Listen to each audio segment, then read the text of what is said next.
Dans les Alpes, le réchauffement depuis la seconde moitié du XXe siècle s'élève à 2 degrés Celsius en moyenne. Cette tendance, qui se renforce, est plus prononcée en moyenne montagne, aux altitudes entre 1500 et 2000 mètres. La hausse devrait s'accentuer jusqu'aux années 2030 à 2050. Après, tout dépendra des trajectoires d'émissions de gaz à effet de serre au niveau mondial. Le réchauffement influe sur les mécanismes physiques à l'origine des aléas naturels, glissements, incendies, crues, chutes de blocs, laves torrentielles.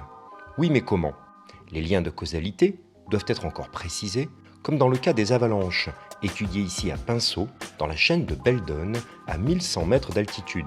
Pour cela, un drone scientifique enregistre avec précision le volume du dépôt de neige.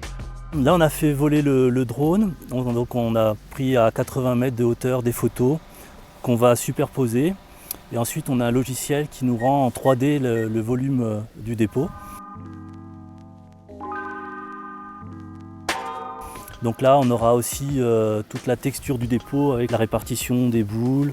On aura aussi toutes les dimensions, hauteur, longueur, etc. Et là, on est en train de créer une base de données de dépôts d'avalanche qu'on pourra ensuite traiter avec nos chercheurs et essayer de trouver des entrées recherche, notamment en lien avec le changement climatique. L'étude vise à mieux comprendre la nature et la dynamique des avalanches en lien avec le réchauffement, ainsi que leurs impacts potentiels.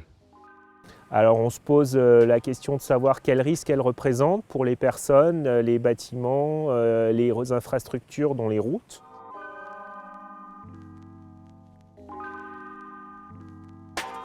On essaye de comprendre également la physique de l'avalanche, comment une avalanche se propage, qu'est-ce que c'est, et comment elle réagit au changement climatique, et en dernier, comment elle interagit également avec les écosystèmes. Si on veut résumer les choses, on peut dire que des nombres d'avalanches, globalement, c'est assez difficile de voir une évolution.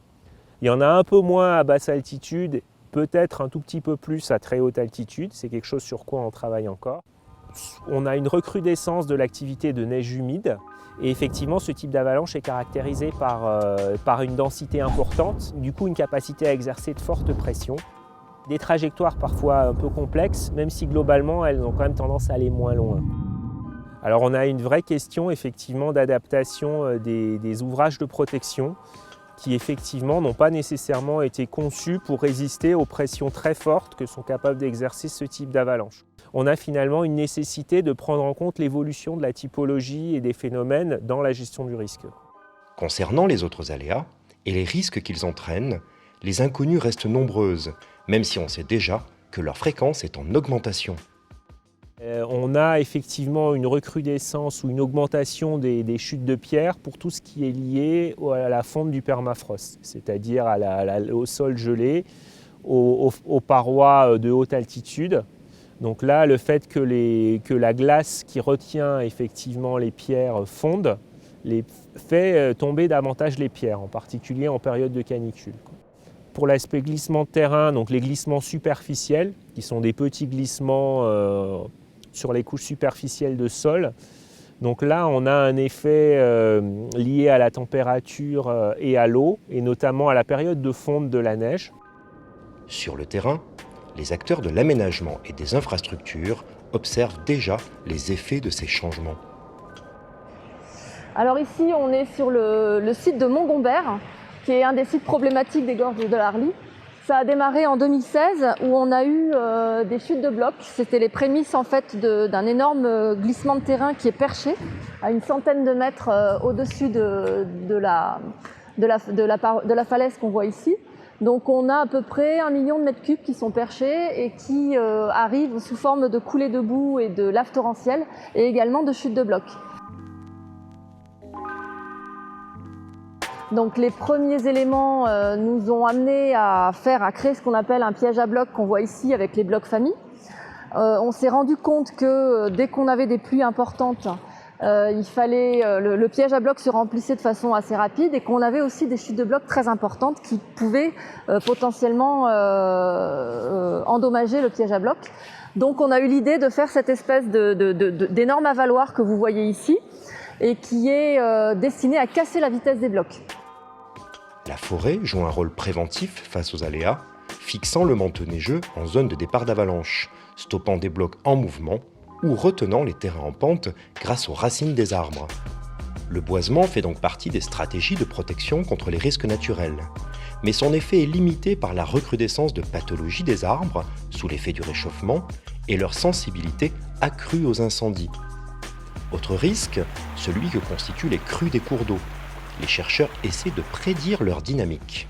Quand il y a une crue, ça va transporter du matériel qui va se déposer au fond du lac et ça va former des dépôts de crues.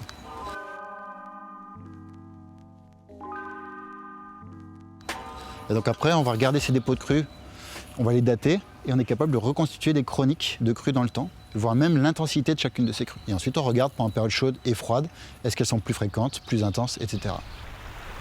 Enseignement de cette étude hydrométéorologique, la spécificité en termes d'adaptation au risque des cours d'eau de montagne, petits torrents ou affluents en pente des rivières. Donc c'est des cours d'eau auxquels on ne fait pas forcément attention, c'est vraiment des petits torrents de montagne. Et donc qui ont une dynamique très forte, c'est-à-dire qu'il y a une forte pente, petits bassins, ils vont réagir à des orages d'été par exemple. Et donc c'est des événements très soudains qui peuvent se déclencher.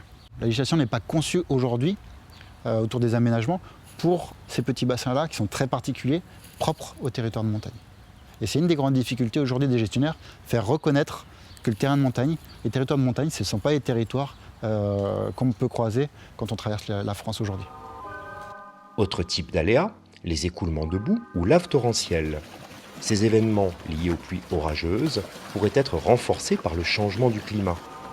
Quelle protection mettre en place face à cette recrudescence des risques naturels, en tenant compte des connaissances?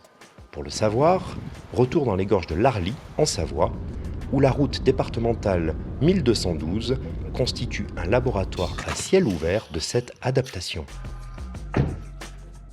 Alors ici on est sur Moulin-Ravier.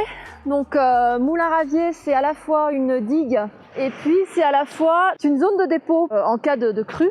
Et en 2015, on a eu donc une pluie centenale, on était à 142 mm en 24 heures. Et ça a provoqué le réamorcement de grands glissements. Et on a 2 glissements d'à peu près 300 000 m3 qui se sont produits et ça a emporté 400 mètres linéaires de route. Donc là, en 2015, on a restauré les 400 mètres linéaires de route, ça a été un premier chantier.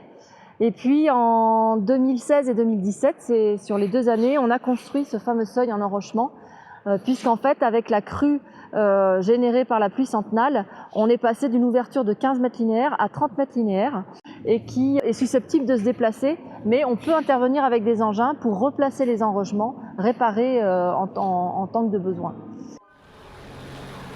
Le site des Cliés a subi plusieurs éboulements importants, nécessitant la construction d'un nouveau tunnel qui implique, au préalable, de faire exploser des pans entiers de la montagne.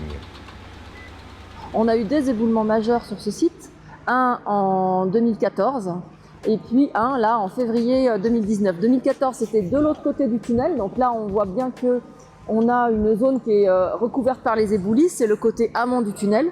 Et du côté aval, en 2014, on a eu un éboulement d'à peu près 5000 m3. En 2019, l'éboulement qu'on voit ici représente 8000 à 9000 m3 et surtout avec des volumes unitaires qu'on devine tout au bas de l'éboulement qui font de l'ordre de 30 m3. Et ça, c'est des masses que de toute façon, aucune galerie par bloc n'est capable de reprendre. La protection face aux aléas a un coût, 21 millions d'euros sur 2 ans dans les gorges de l'Arly. D'autant que les normes doivent évoluer. La concertation entre acteurs, tout comme une meilleure communication, seront les clés d'une adaptation réussie. Les normes liées aux protections par avalanche.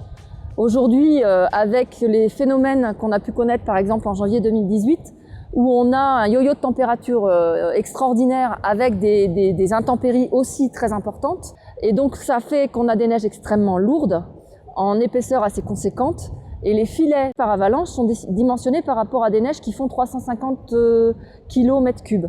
Et là, aujourd'hui, on est en train de parler de densité du type 600 voire 900 km3, ce qui n'a plus rien à voir. Côté chute de blocs, depuis 4 ans, il y a un projet national qui s'appelle CEDEUROPE, qui a réuni toute la profession, les entreprises, les bureaux d'études, les maîtres d'œuvre, les maîtres d'ouvrage, les académiciens, de façon à réfléchir ensemble et sur la notion d'aléa et sur la notion d'ouvrage de protection et sur la notion de gestion du risque. Tout ça pourquoi? Pour essayer justement de prendre en compte cette problématique dans son ensemble et pas chacun de notre côté. Nous, on est dans l'opérationnel, les académiques vont plus être dans le calcul, dans le théorique, mais on a vraiment besoin d'eux pour avancer sur des méthodes nouvelles ou sur l'optimisation de méthodes qu'on met jusqu'ici. Et eux, ils ont besoin de notre retour aussi de terrain, parce que des fois, ils nous pondent des choses qui sont juste pas possibles, qu'on peut pas mettre en œuvre. Donc voilà, on a vraiment besoin des uns des autres, et ce type de projet-là permet justement qu'on puisse travailler ensemble et arriver à sortir des solutions qui marchent.